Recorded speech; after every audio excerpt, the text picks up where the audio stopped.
Bum, bum, bum, bum, bum. Bum, bum, bum, bum, bum. Bum, bum, bum, bum, bum, bum, bum, bum, bum. Hey, everybody. It's Mueller time. More Mueller all the time. You know, I've never wanted to talk about Mueller so much as I want to talk about it today. And you know, this conversation, it would be good by itself. If you just came here to hear a conversation, you'd probably be pretty happy with it. But no, you could do more than that. You can enjoy the simultaneous sip, making your conversation come alive in a way that Mueller did not make the Mueller Report come alive. And all you need to enjoy this ceremony, this little kick to your dopamine, is you need a cup or a mug or a glass, a stein, a chalice, a tankard, possibly a thermos or a flask, a canteen, a vessel of any kind. Fill it with your favorite liquid. I like coffee. And join me for the unparalleled pleasure, the dopamine hit of the day, the simultaneous hip. Here it is. Ah, extra good coffee today. I would say my coffee has been Mullerized.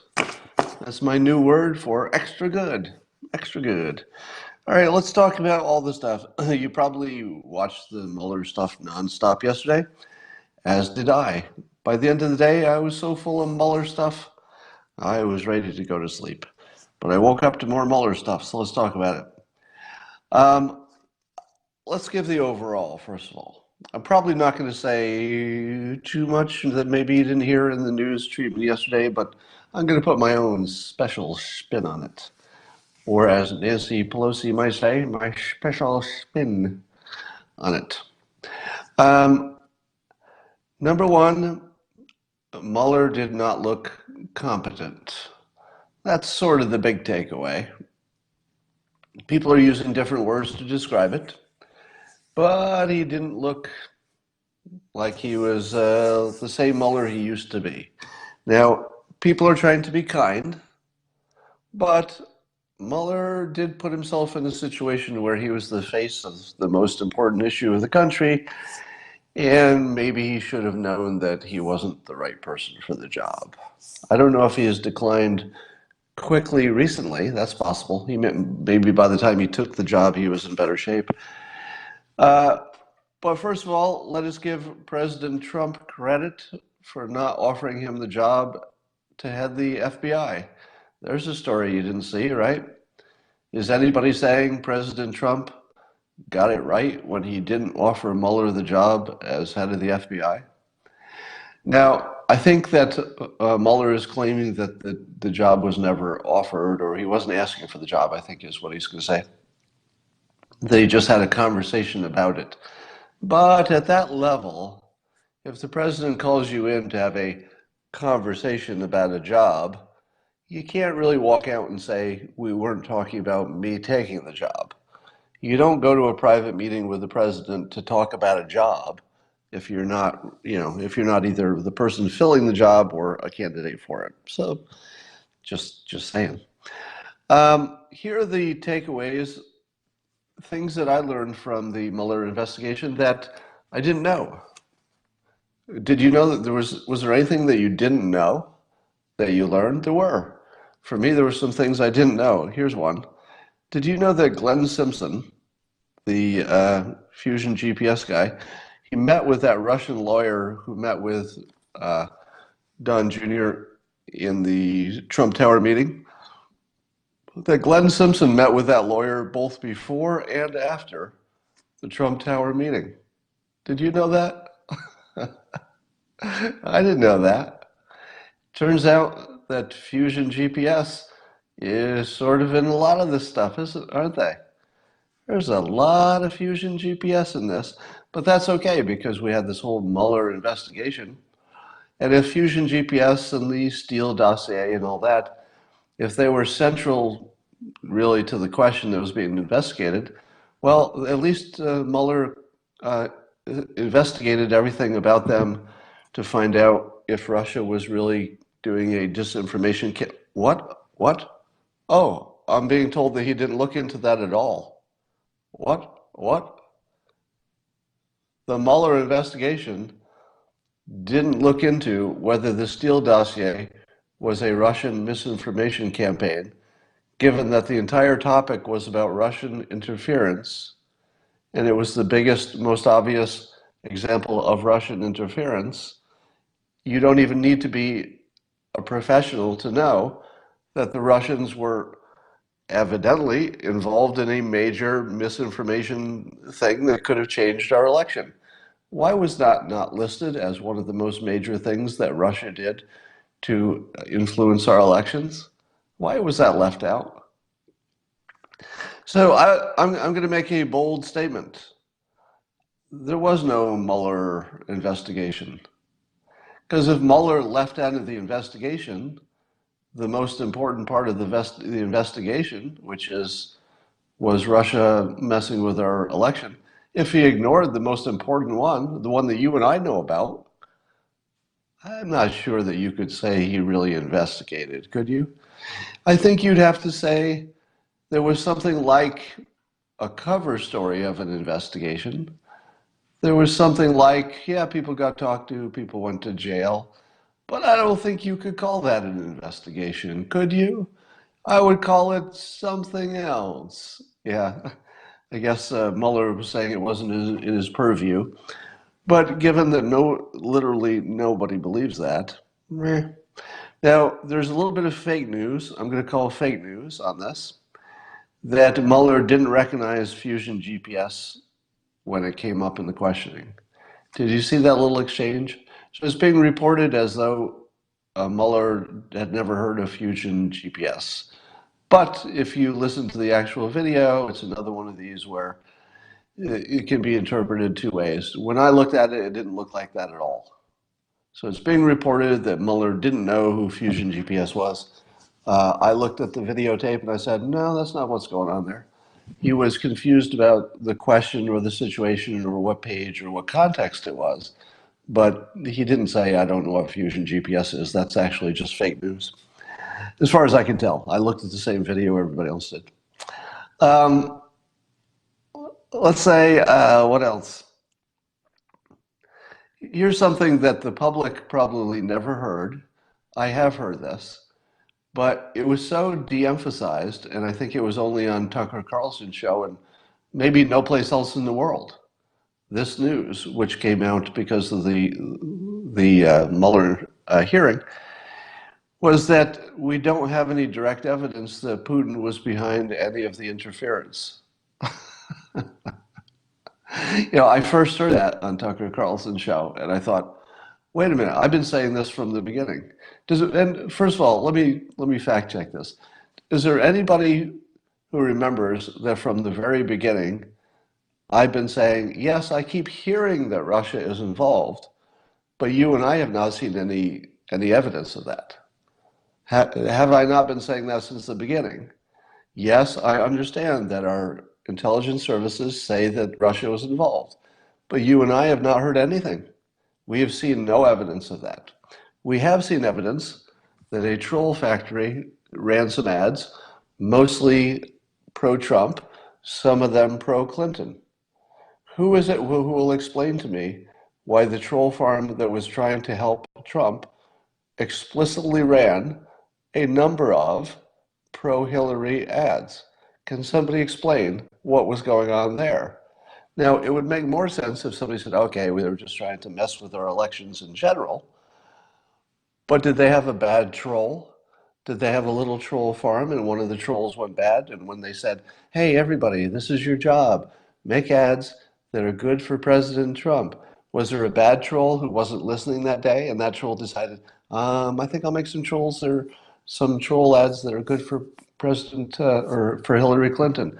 That doesn't make sense. It never made sense. What about that whole Steele dossier? What about the fact that when we were saying that Russia was interfering with the election, who was the first person you heard say, Russia is interfering with the election? Why do I keep hearing about British people? Who told you that first?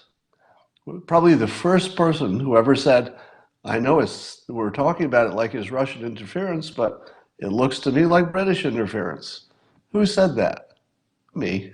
I probably was the first person who ever said that, or that you heard. I'm not the first person who ever said it, obviously. Um, so I would say that the whole Mueller thing is a disgrace to the country, a complete disservice, a waste of money, except to help the president, I suppose, indirectly. And it didn't do the basics of its job. It didn't look into British interference, and it didn't look into Russian interference because it didn't look into the Steele Dossier. So, and it did not make any direct connection that has been revealed to us, or even revealed to Mueller or whoever wrote the report. Because even the Mueller report does not say Russians did interfere. It says it appears that way. It seems that way. That's a pretty big difference in a world where we're wrong about just about everything all the time.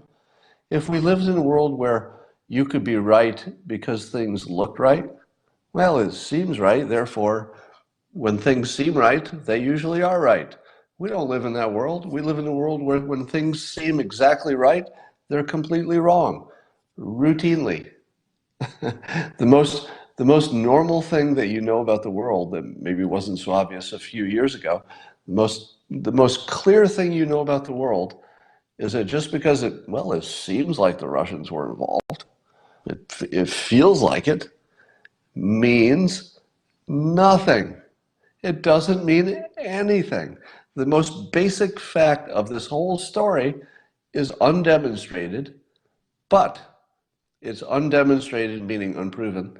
It's unproven in a world where things just seeming like they're true doesn't mean anything anymore.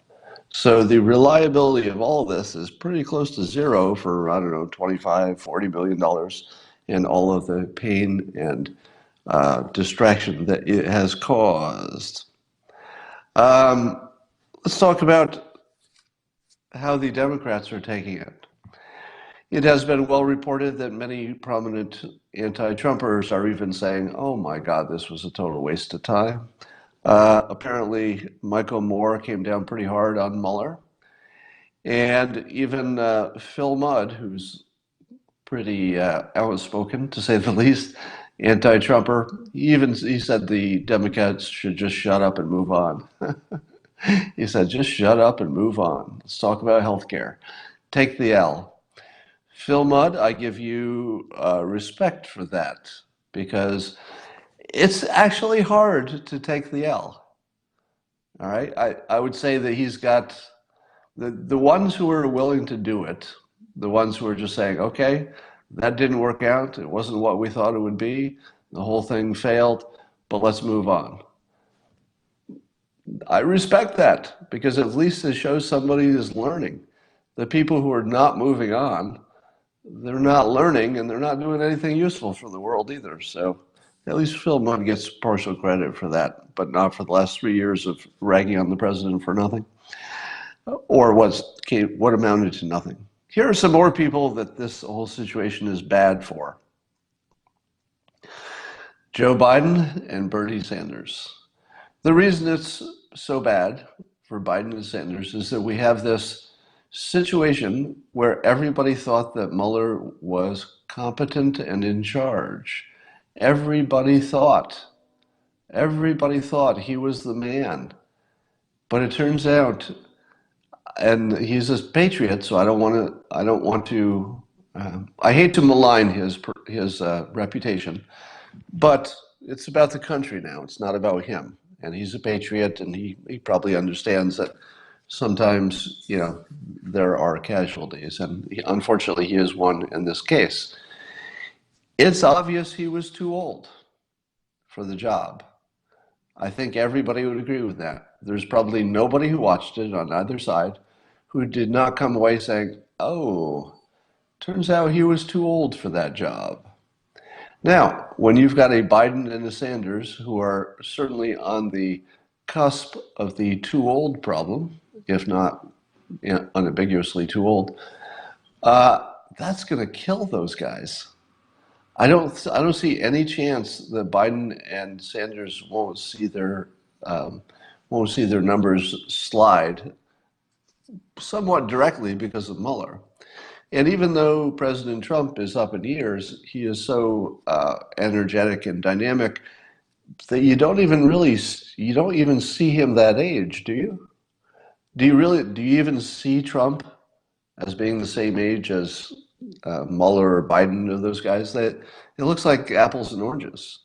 Trump seems like he has every bit of energy and mental agility he ever had, and those other guys look like they're losing a step. Not Bernie. Let me say, Bernie does not look like he's losing a step.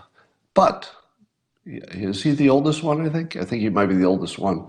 So the thing you worry about is that when they decline, it happens quickly. That's the problem. All right.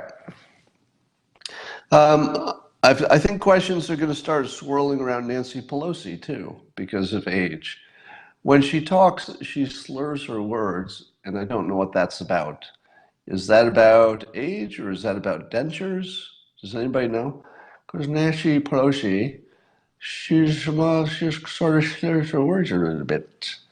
Now, maybe that didn't mean as much before, but now that we've seen the Mueller risk to the country, and it is a risk, it's a pretty big risk, people are going to start to ask, do we want somebody who's on the edge? All right. Did it seem to you like this whole Mueller investigation sort of evolved into a Dilbert cartoon? Did Mueller not turn into the pointy-haired boss? Is that my imagination? Like, maybe I see everything through that filter, but it seemed like one of these situations where the boss knew the least about what was going on, which is a Dilbert comic strip. Do you think that I will get a Dilbert comic strip or two out of the Mueller report? Yeah, yes, I will. I will because it's a perfect, big organization problem where the employees are trying to manage the boss, and the boss. Uh, a lot of you in the comments are saying that Pelosi is drunk. I'm not saying that, but I will say it sounds like it. It sounds like the slurring of somebody who's had too much to drink. I doubt that's what's going on, but it's the look. And since they're politicians on the national stage, the look matters. It's not nice to talk about those things, but it's important. All right. Let's talk about Boris Johnson, new prime minister in the UK. He apparently gave a speech in which he said that the UK is heading toward, wait for it, a golden age. A golden age. Where did he get that? It's a great phrase. So I've been saying that the US is heading for a golden age, but the UK got their own version of a Donald Trump, and he said it explicitly. Time for the golden age. I don't know exactly what he was talking about, but I can imagine. Now, so it's good to know that at least the UK is thinking in those terms. Now, here's a question for you. Given that I believe the UK was somehow involved with the whole Steele Dossier situation because Christopher Steele was an ex-spy, and are there really ex-spies? Can you really be an ex-spy? I'm not sure that's even a thing. But what would happen if Boris Johnson decided to maybe open the lid on whatever it is that the UK knows about this whole situation? I don't know that he will. Probably would be bad for the UK. But on the other hand, he might say, the new broom sweeps clean.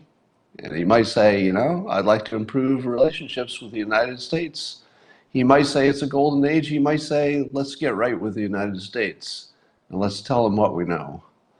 And maybe we'll find out some things about the UK that we didn't know before.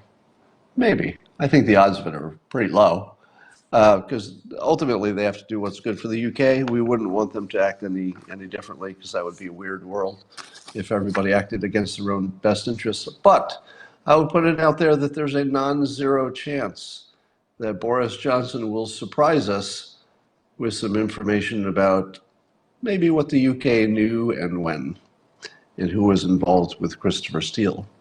All right. There's a cryptic report that Epstein was injured in his jail cell. No information about that as to whether it was an attempted suicide or a beating. But wasn't Epstein in his own cell? Was Epstein with the regular population? Because if Epstein was with the regular population, well, you'd expect him to get beaten. So what's up with that? Why would they do that? So if he attempted suicide, was this part of a plan? I don't know. But it's certainly interesting. I would say slightly more chance of it being self-inflicted, only because I can't imagine they put him with the general population. That would be my guess. All right.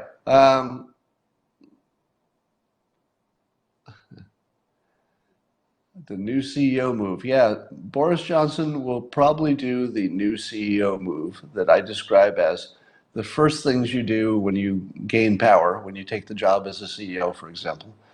The first things you do are what people will know about you as your brand. So if Boris Johnson does something surprising that's on brand for him, is the thing that he wants you to know him by, don't be surprised if he acts quickly to do something that sticks in your mind and tells you who he is. If he's smart, and I believe he is. Epstein might get the UK involved. There's a connection there, maybe.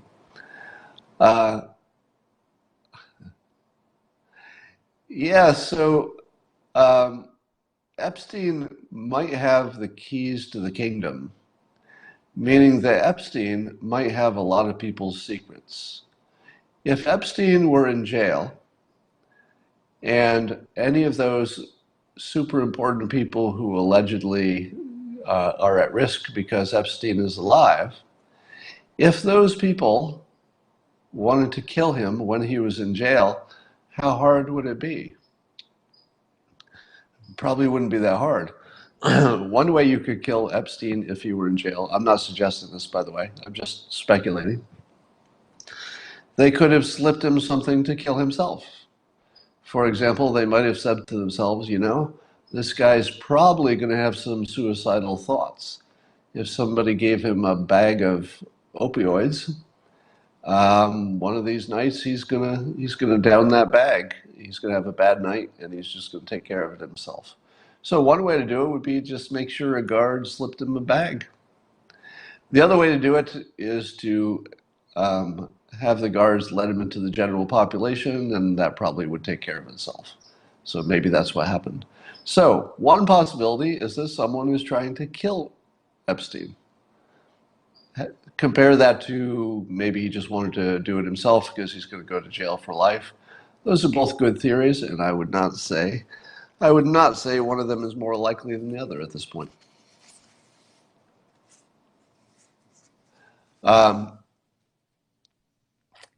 Yeah. Okay. So what else is going on? It seems like those are the only fun stories. But let's talk about the bigger picture of Mueller. I have to ask myself, what happens to Democrats' mental health now? And I say that not jokingly, even though everything we talk about is sort of fun. Completely seriously, imagine if you had been a Democrat and you had had this belief about the Mueller investigation, that it was competent, it was being run by serious, capable professionals for all the right reasons, and that it would produce a result that would clearly get rid of this monster you believe is President Trump. And you'd been living with that belief, a solid belief, for however 2 years or whatever. What happens to your mental health when you find out none of that was true? That there was not really a real investigation because the Steele Dossier thing was just ignored. I'm not sure you could call that a real investigation. There were real stuff that happened, and there were real professionals who did real things. But I don't know that you even got anything that was a investigation. And then when it was done, he comes up with this cryptic, we're not exonerating you for the president. Guess what? He also didn't exonerate me, because that's not his job either. Do you know how else he didn't exonerate his dog? Mueller did not exonerate his own dog from being a murderer, because that's not his job. He doesn't exonerate dogs. He doesn't exonerate anybody. He's not an exonerator. So for him to say in his report, I'm not exonerating anybody, when in fact his job is never to exonerate. It's nobody's job. Was that doing a good job? It's not. No. When you put that phrase, we're not exonerating the president, in your report, you can't be taken seriously, because that is just a political statement. It is meant for a political audience, and it's the opposite of what he was supposed to be doing. He was supposed to be helping the country heal, or at least, get to the facts. Didn't do it. Didn't do it. Now, if you had been taken and so badly abused by your own media sources, what would you say about them after going through this experience? Would you say to yourself, well, they only got one wrong? Because, if you counted it that way, you'd say, well, that's one topic, the Mueller report. They got one wrong. But it wasn't just one. It was wall-to-wall coverage. It was the main thing. And then when you look at things like the fine people hoax, the idea that the president called neo-Nazis fine people, when you can just look at the video and see that he said they should be condemned totally, the opposite of how it's reported. If you're a Democrat and that's the only thing you saw, you'd say, I'll just still believe the thing I believed before I saw the facts. Because the little stuff, you can sort of just act like it didn't happen. Our brains are good at just ignoring any evidence that goes against what we believe. But this Mueller thing is so big. It's so big, and what the anti-Trumpers believed about it was so wrong that they must have at some point a track record of being completely wrong about who would get the nomination to be Republican, completely wrong about Trump winning, completely wrong about what would happen if he did win, completely wrong about the economy, completely wrong about his success overseas, completely and thoroughly wrong about everything important. That's their life, completely wrong about everything. And now this Mueller report comes out. The thing that they had hoped would be the thing that saved them from all of the other wrongness. Think about this. Had they been wrong about Trump getting elected and all of the other stuff, had they been wrong about that, but if Mueller had come in and said, oh, you weren't really wrong, it's only because the Russians got him elected and he's a bad seed, just like you always thought. So it turns out that although you didn't predict events very well, you were still right about the big story. So the Mueller report gave the anti-Trumpers at least the hope that even though they had guessed wrong about outcomes, who would win, what would happen with the economy and that sort of thing, that they'd still be right on the big picture. That Trump was a big Russian colluding monster and that's the only reason he got elected. If that could be right, if there was a world in which that were true, then they were not insane for the last 3 years. That's a pretty big deal.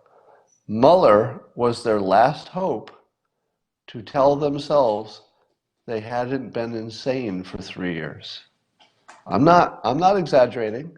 Mueller was their last hope to learn about their own mental health and find out if they had been good or had they been actually mentally distressed and crazy for 3 years. And what Mueller told them unambiguously was they had been crazy for 3 years and wrong about everything for 3 years and didn't know it. It was the last little hope. When you hear Phil Mudd say Democrats should just shut up about the Mueller report now and focus on health care, that tells you that all of the other stuff were lies or hoaxes or just wrong. He's not even saying, Phil Mudd is not even saying, and we better talk about the economy. Because the economy is doing well. Phil Mudd is not saying, yeah, we better get somebody else in here because there might be a nuclear war. Has there ever been a president who took us further from the risk of nuclear war than this president? Never. No president has ever gotten you further from nuclear war than this one. And even his opponents know that. So there's nothing left but healthcare. And the news this morning is that the administration is floating some plans to drastically cut the prices that at least the government pays for pharmaceuticals. So I think there might be some cracks in the two-movie situation. Most people, probably 80% of all the people who are anti-Trumpers, will find some tortured way to maintain their hatred against all evidence. They'll find something that they can hold on to.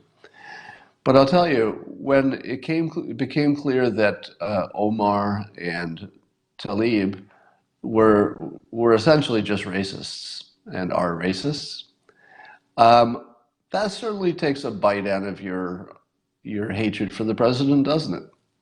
When you find out that the people on your side are unambiguously racist. And guess what? From now until Election Day, I'm going to be calling them racist every time they tweet out something. At least that's on that topic. But the old videos, the old videos of interviews with Omar, the tweets that both Tlaib and Omar have made are just clearly racist. There's no question about it. So we'll label it. And once people realize that all of these topics sound a little bit racist, if you're talking about them, people are going to realize that. Sorry, my technology's talking to me. So I think you're going to find that there may be a solid chunk of Democrats who just say, "Oh my goodness, I was taken. This is so embarrassing." At what point do Democrats just feel embarrassed? I don't even know if that's a thing. Let me make another prediction for you. Are you ready? AOC, who can be a bit racist herself, AOC is going to soon learn that her brand, AOC's brand, is being diminished substantially by Omar and maybe Tlaib. Tlaib? I always pronounce her name wrong. I believe that AOC will someday in the future, it might not be this year, but AOC will find some distance between herself and Omar in particular. I think she's going to need some distance because for her own benefit, the average of her brand is being lowered. AOC by herself is pretty powerful. AOC plus Omar plus Tlaib is a, I don't know, C plus. So she has allowed herself to have her average taken down from, again, you don't have to agree with her policies. This is not the point of this. But in terms of effectiveness, she's sort of an A plus for effectiveness. But when she's put into the squad, which the Republicans are happy to do, the Presley sort of disappears. I would say she's not important to the conversation. She's just part of the squad. But Omar and Tlaib, somebody's helping me with the pronunciation here. They're so bad for AOC's brand that I think she's probably going to create some distance eventually. She'll be forced to do that for her own benefit. So that's what I see. I have pinned the slaughter meter at 300%. So the odds of a Trump re-election slaughter is essentially guaranteed if nothing changed. But something might change. Oh, by the way, there's a news report that, of all things, what a weird coincidence, that Mike Lindell, the MyPillow guy, might consider running for Omar's seat. Can you imagine if Mike Lindell, the pillow guy, the MyPillow guy, if he ran against Omar? Could that be any better? Come on. That would be just the best thing ever from an entertainment perspective. First of all, you'd probably win because, as I've noted, he really knows how to do this stuff. As a public communicator, he's one of the best you'll ever see. So he could actually just walk into politics and make a mark. Very few people could do that. But he could walk into a political situation for Congress, maybe not senator, maybe not president, maybe not right away. But for Congress, he could walk into any district. And I think he'd be the front runner pretty quickly. What are my thoughts on Dan Crenshaw? Somebody saying very similar to what the president thinks of Dan Crenshaw. Crenshaw has a very, very strong game, both politically and say charisma-wise and social media-wise. So Crenshaw has the tools that President Trump has without some of the rough edges. So he's got a little more credit, probably a lot more credibility, because he's got the military service behind him, wounded veteran. But he's also got the full game. So he's got the communication skills, he's got the persuasion, he's got the social media, he's got the risk management. He looks like he's got a full toolbox. That's my guess. So I would say that Crenshaw takes a little bit more seasoning, and then I would hate to run against him for president. Can you imagine some poor bastard will someday, I don't know when, probably not in the next cycle or two, but some poor bastard is going to have to run for president against Crenshaw. I would place my bet already, and I don't even know who he'll be running against. I would say the odds of him running for president are very high someday.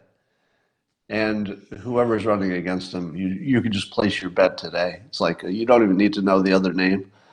Strongest candidate in the world on the Democrats. Don't even tell me the name, because I'll tell you, Crenshaw would win that. All right. The eye patch is good branding. It kind of is. Yeah. Yep, it kind of is. It's weird that Crenshaw could turn that into a positive, but he did. He did. Oh, somebody says Crenshaw was born in the UK. Is that true? What? I'd like to hear more about that. I don't know if that's true. Barr reinstated the federal death penalty this morning. Really? For what? I got to look at that while you're still here. Hold on. Federal death penalty. That would probably be on Fox. The reason I'm looking at this, I want to see if it has to do with, I don't see it yet on the top pages. So we'll wait on that.